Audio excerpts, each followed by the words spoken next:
Everyone, and welcome to this oil painting time lapse. In this video I'm going to be talking my way through the process of how I created this painting entitled The Journey of Mr. Bluecoat. I really hope you enjoy it. Don't forget to like and subscribe if you're new, and let's begin the video. This painting proved to be a little bit challenging initially because I was using a slightly different surface to the one that I normally use. I normally use a primed surface that is pretty smooth, but this one was like an ultra smooth canvas panel, so I was kind of trying to get used to it. I feel like every artist can feel my pain when it comes to this because although I really love experimenting with different surfaces, once you've been using a particular type of surface for a long time and you suddenly change to using a different surface, it's almost like starting again.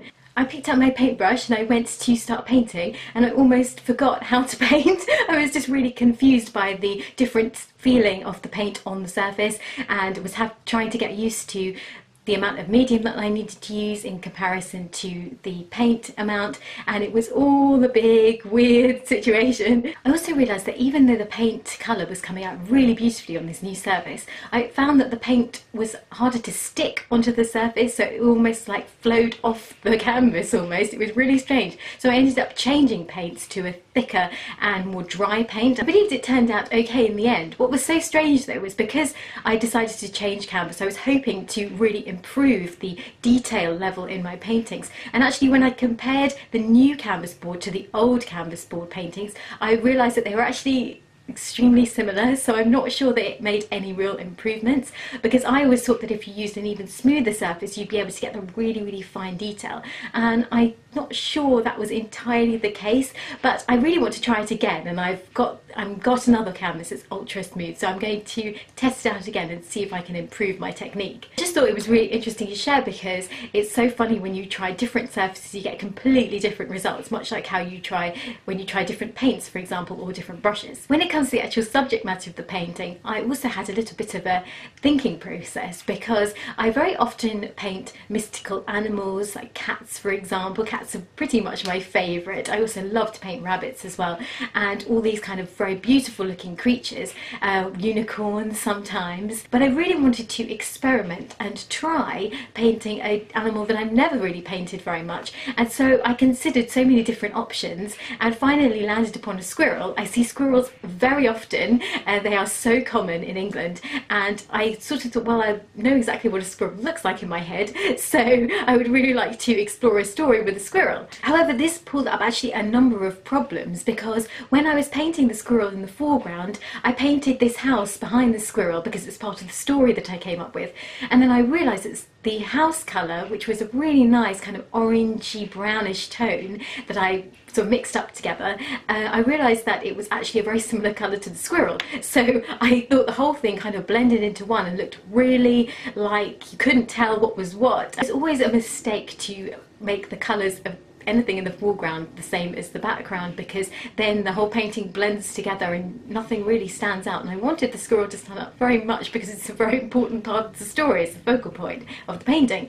So I decided to then change the house behind the squirrel, and that took a really long time to try and get exactly the look that I wanted, and it had to be much darker so that the squirrel could stand out. Then I decided to change the tones of the squirrel as well because it was looking a bit too grey, and then there was grey in the rest of the painting, and so in the end it ended up becoming a painting that had started out with completely different shades and tones and a completely different colour palette essentially. But it all came together in the end, and the story about this painting is about a little squirrel named Mr. Bluecoat who lives in this big tree called the squirrel tree where all the squirrels live, with his wife Mrs. Bluecoat. One day Mrs. Bluecoat goes out to look for nuts, as squirrels tend to do, and Mr. Squirrel is just inside his house all nice and cosy and warm when the absolute worst thing happens. All of a sudden it rains, and not only does it rain, but it rains more than it has ever rained before. Mr. Bluecoat looks out of his window and he realises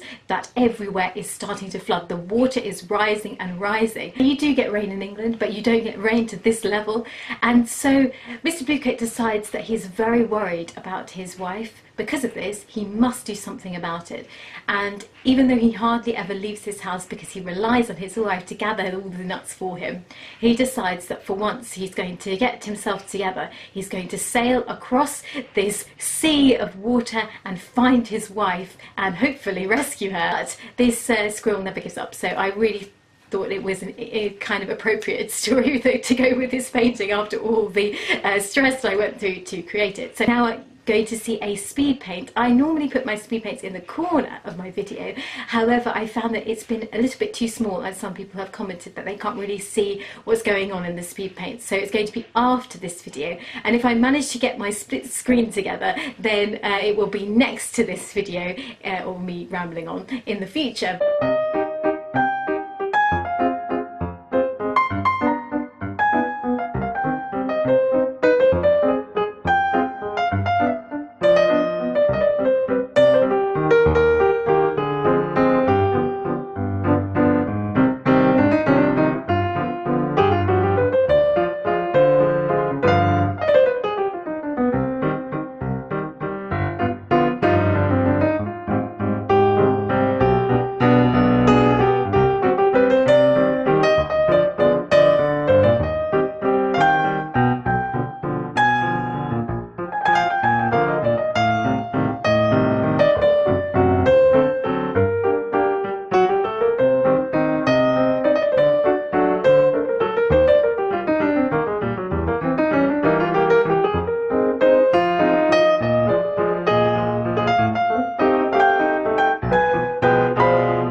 really hope you enjoyed this little story, and I certainly enjoyed writing it. I hope you enjoyed the painting, and I will see you again soon. Take care, guys.